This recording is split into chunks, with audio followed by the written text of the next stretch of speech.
So this is an open source printer called the DBot. This is pretty old now. It's like a 6 or 8 year old design. You don't see much of it anymore because now you can buy printers that can kind of do what this does off the shelf. They're not cheap, but also this thing has some shortcomings.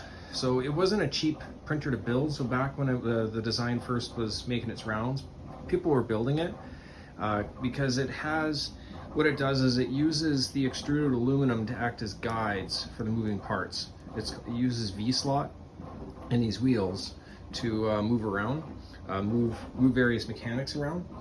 But it had some overall shortcomings, but it also had some clever bits to it too. One of the clever bits is, so it's a corexy printer, which means that it moves the print head on the top instead of moving the bed. And so what you get a nice stable surface for the printed material, so it's not going to get thrown around and separate from the print bed. And it's controlled by these two motors that you see over here. And so when you turn one motor, it'll make it diagonal, and with turn the other, it'll make it go diagonal. But you can turn the two in combination to get like linear movements. But one of the good things is that the corner braces have the pulley system integrated in here. So it's actually quite clever in how you'll see the belts actually run down the channels here. And then it comes into the corner brace, and the pulleys are well supported on both the top and the bottom. Around this time when this printer came out, the pulleys would often tilt to the side, like they would tilt like this, because they would just stick up and they would slowly get wrenched. But this design, the pulleys are supported on both sides, and so the pulleys stay in place, they don't tilt. But the problem with this is that you don't get much structural support at the angles because it's plastic, and you can't really see these little metal angle brackets help a little bit, but you can't really put them in some of the places because they'll get in the way of the movements, and then you won't have a large print bed. This printer, when the person shared their design, it was 30 centimeters by about 20 centimeters. They made it smaller.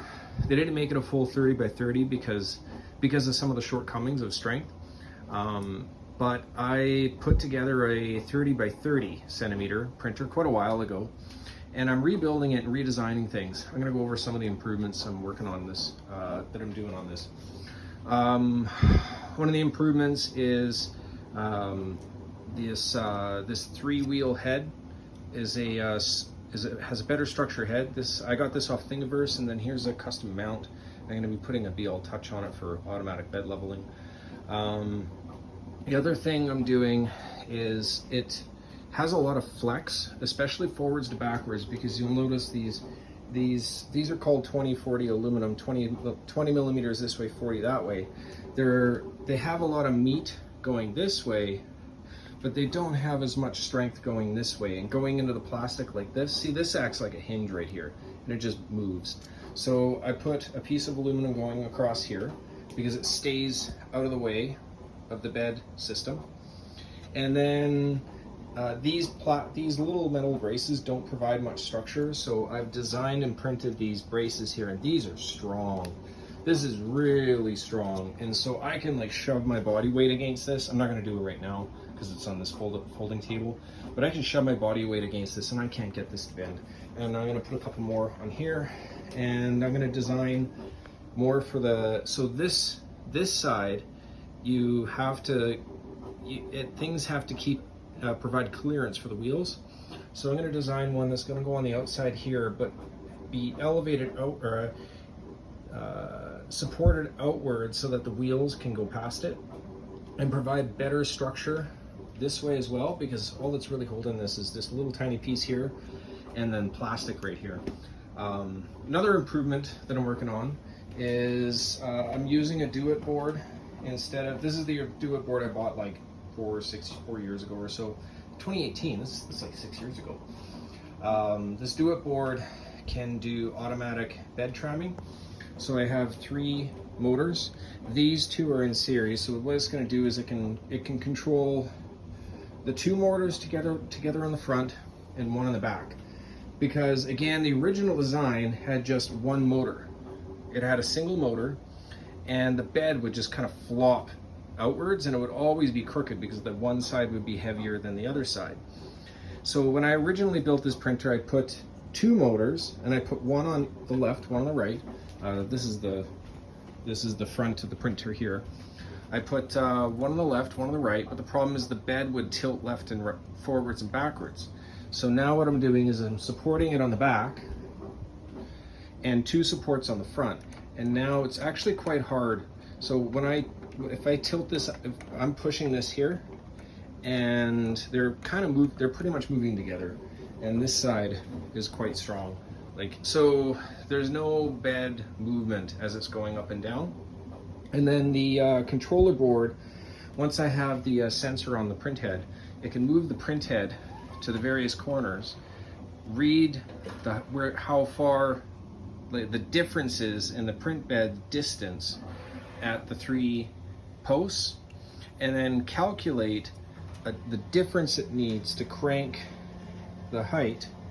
So it'll crank the height up or down so that it will automatically level the bed.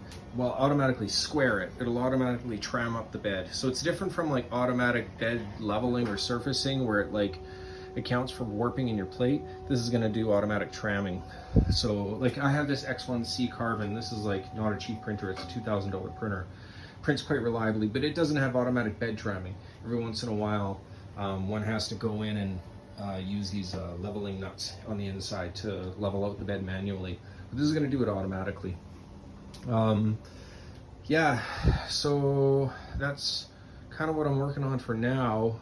Long term, if I have enough motivation, I'd like to figure out some way to enclose this thing, because I'm starting to really like printing with ABS. I'm able to print with ABS on this thing. It's a strong material, and it's actually quite lightweight, so I can print parts for really cheap because it actually doesn't need as much material, as it doesn't have to extrude as much. So I get double the parts out of a roll, spool of filament.